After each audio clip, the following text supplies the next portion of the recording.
pum ei sia oh zanin chu hei ar sa pum chum hang to pin ta chon hei hi a sup khan ta a chuan hei hi zong tra a hring nge mai kan nin sa na bola chuan hi chana fry chana kan chuan hei hi carrot le purun sen na kan ta chuan hi ei hang chu chuan hi sanga le chutney chun sanga fry ta chuan hei zong kan ei don ni chuan i chan to ma yang kan lo hi chan ang tuna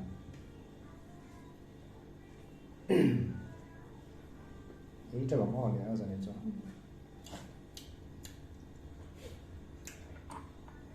chom hot mai la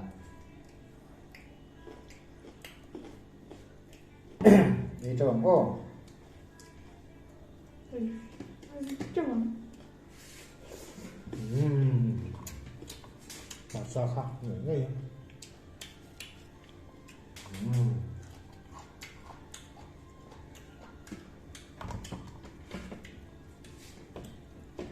nên chú hay nên hàng chủng nghe mẹ bung chủ mà ai ở sa khai anh ấy chân vật đằng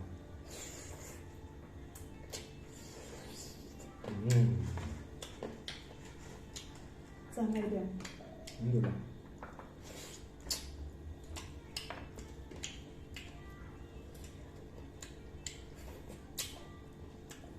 rong trả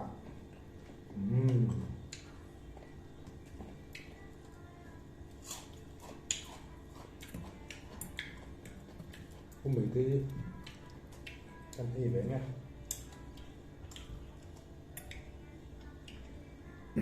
rong trả nhá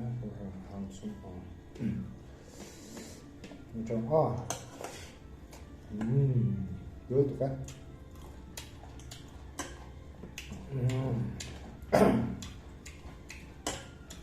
cái vậy à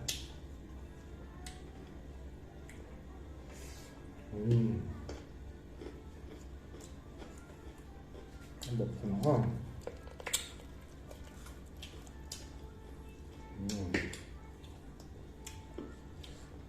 tươi to khóc này ăn bột xào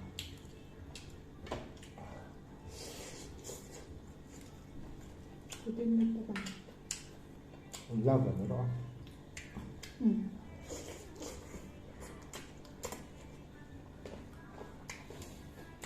ôi tổ tốt lắm không sao là chung sao là kia đó sao phải chứ lùi sang mắt này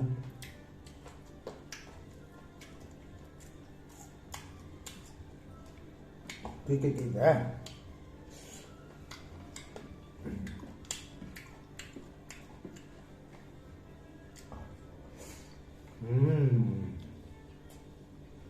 Túi ra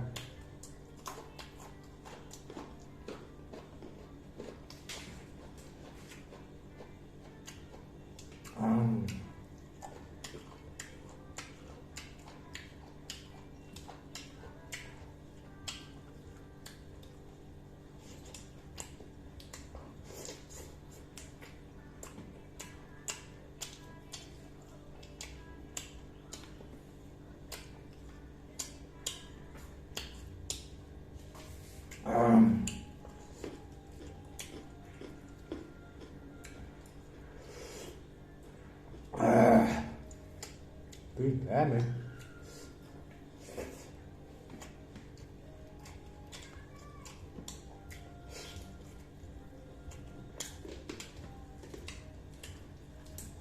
ta sẽ bố bị cái gì đấy ăn liền thả đâu túi này sẽ ấy chậm ấy dấu phát đòn sẽ mà sai trong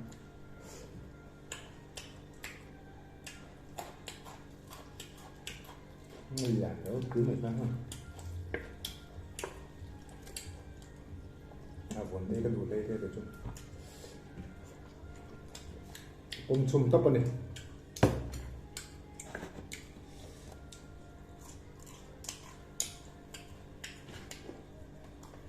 mày phải ăn gì à?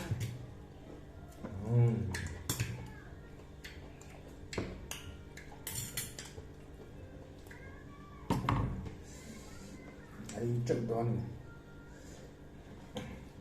nhận tự tôi hẳn bar mới làm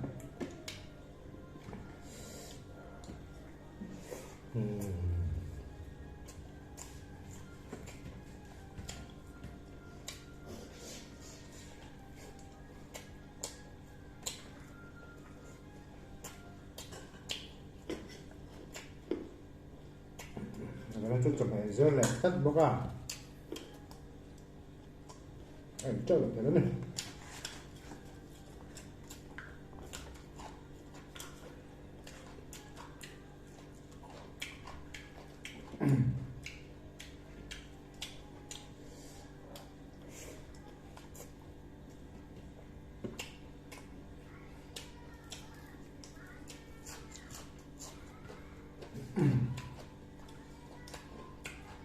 chụp này nó tắm thêm được không ông xã ăn chụp tới chưa tùy hộp còn cái tạ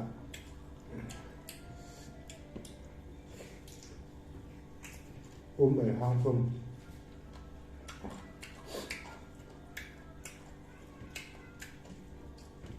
dẫn kan ar hang chung ni pum chung ni lian da ur ba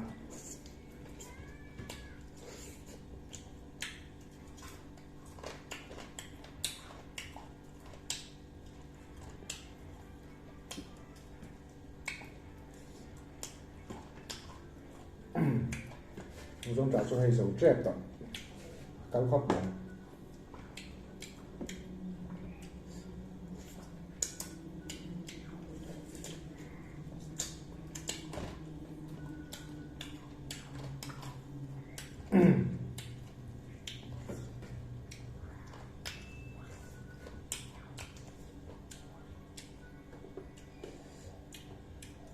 được không?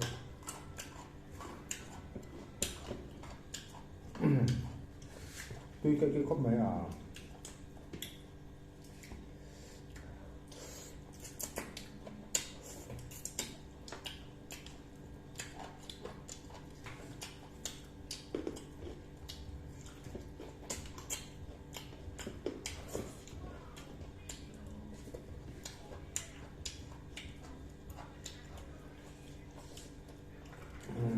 cái tắt cái lên đây đó sapum ấy dấu thì anh em bảo liền thở đâu quý người ra hết ấy dấu thấy ngay cho đến trên đó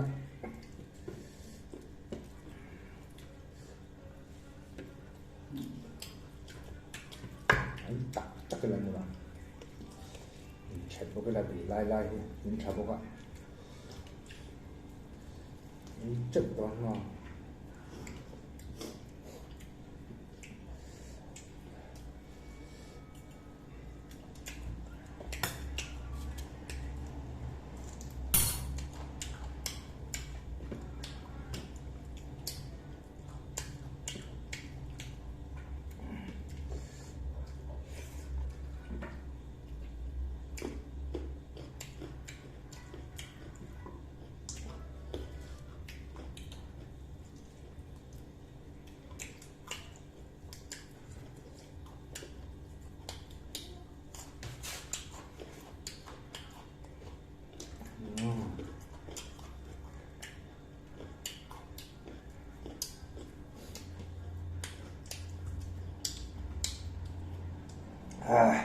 thứ tự long trọng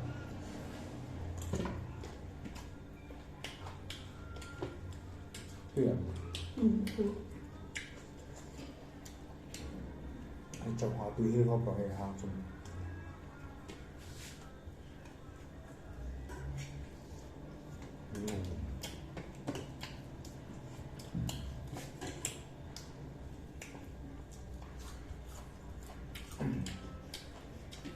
áo sạch cái gì thì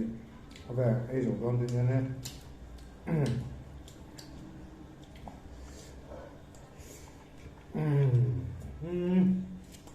mà chụp bùi dòng để ngay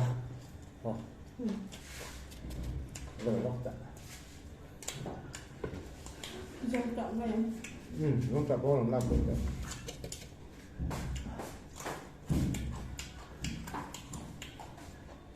sợ hai cũng đi đâu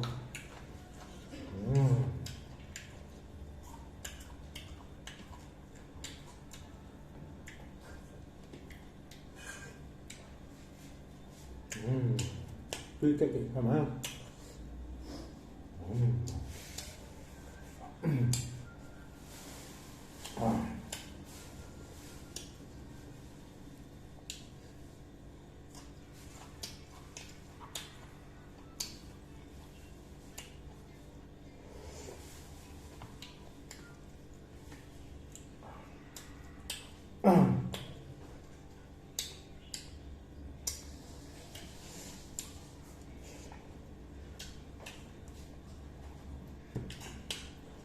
vấn đề tuy cái gì do nè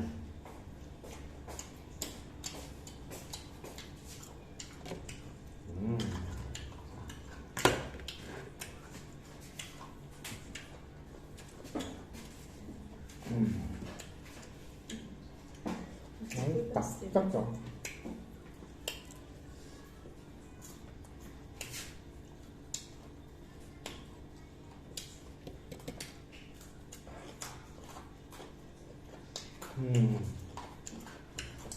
chọn hàng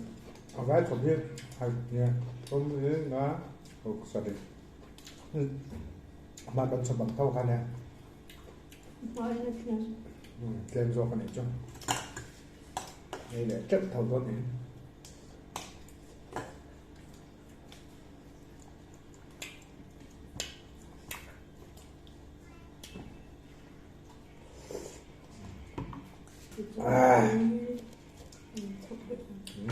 là chặt bụi yên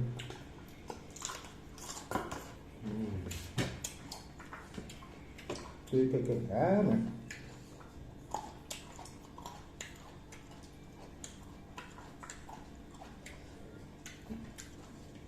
jalan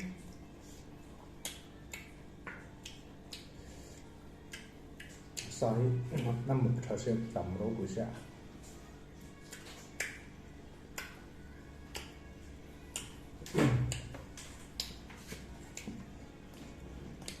ấy dầu rất không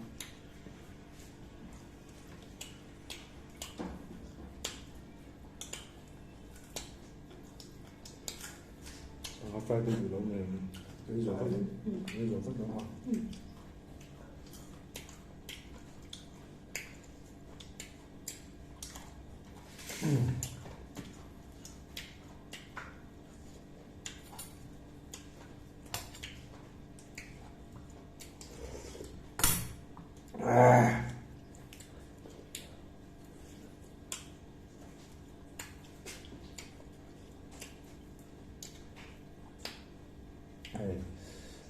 làm trên mình tiếng tặng lên tụi con nhau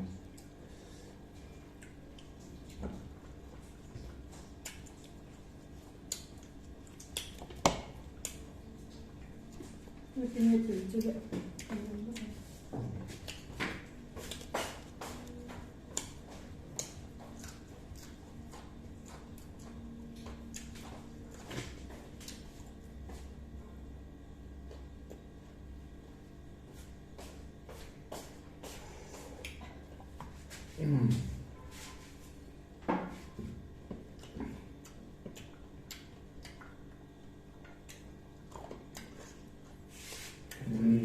phải thói con nga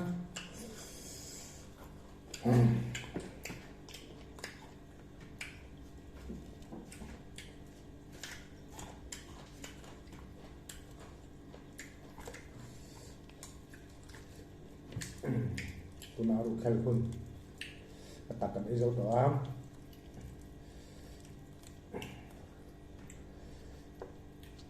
cái là cái vết tổng nó xem đủ lại là khăn là phải mấy nó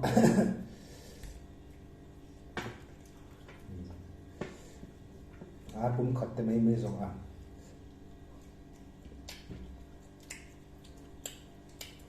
được thanh cái rất được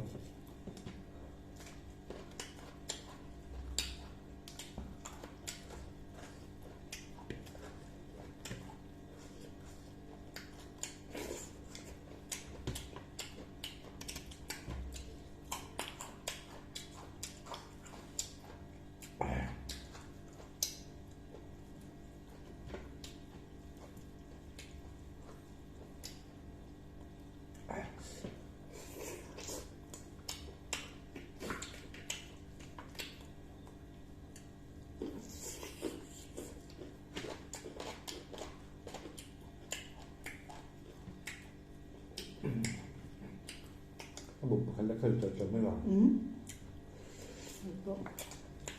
Được làm có hơi chạy rồi.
Tuy cái khóc mãi khẩm tiệm đó này em lẽ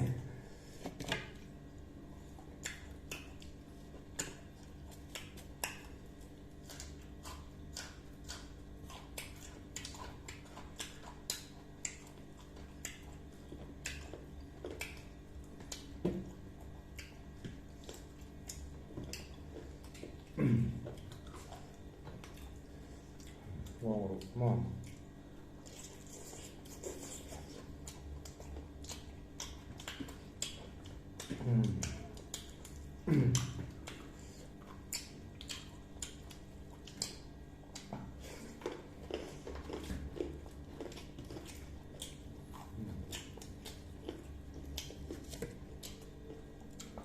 Hay là bahar tabi.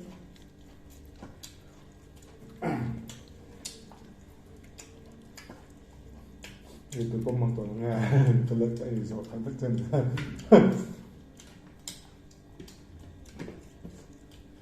Thì tập tập tôi nghĩ bằng cái dấu lúc này.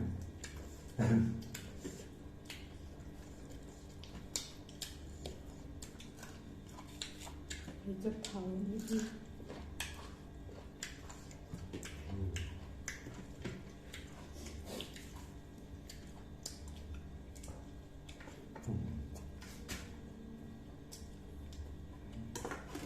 Giống cả cái bọc sụp cái bọc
Này sẽ sống hơi giống như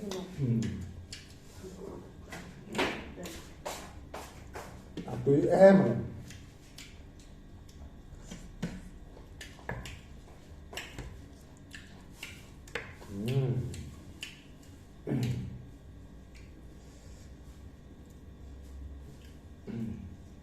sa dùng dùng cái đủ bơ này ăn Itu kan đủ à macam.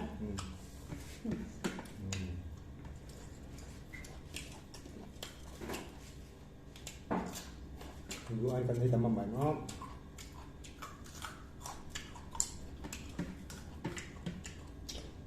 là luôn nhau sẽ rồi chắc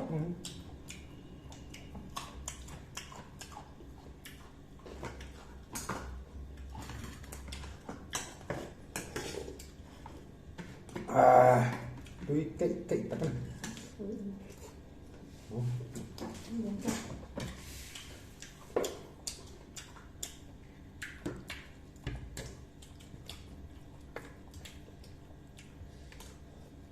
ấy rồi không phải đó cái giọt tao nó ra Rồi là tầm.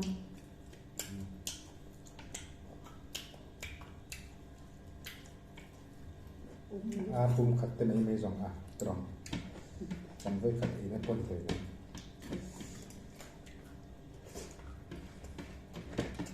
Mình đủ đồ mình.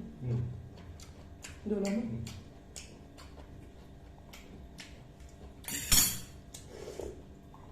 Ăn uống rồi.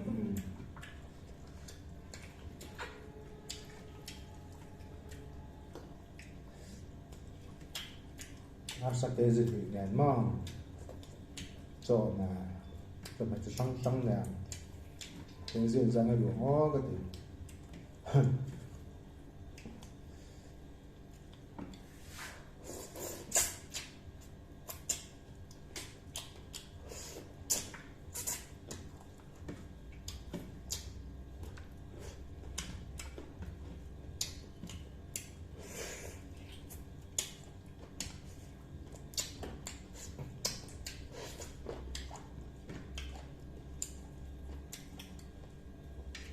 cái ấy quỷ này ta cần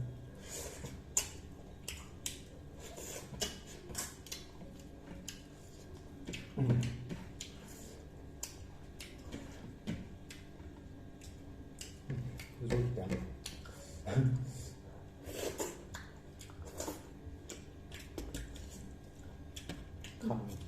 không bao nào cây rồi khẩn vất cha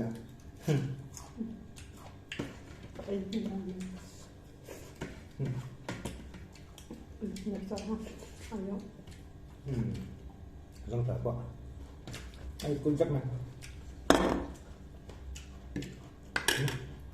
anh cũng không đương này dạ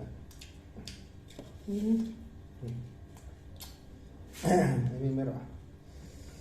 hầu em đấy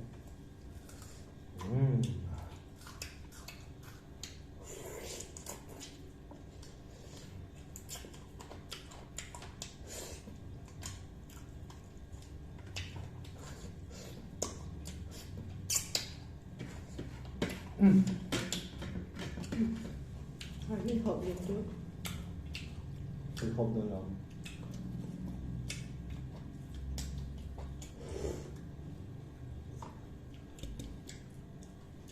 nó cụt mẹ về Thậu tội không phải cho công. ôi lắm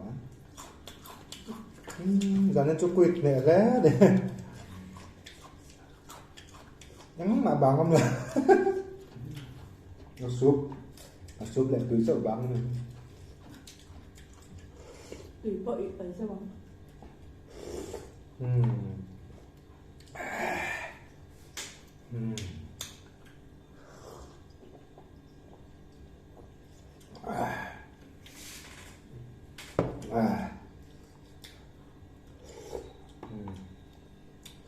Atau nan kan channel he no subscribe saka ndu zong ten zon like saka no share sak zel toren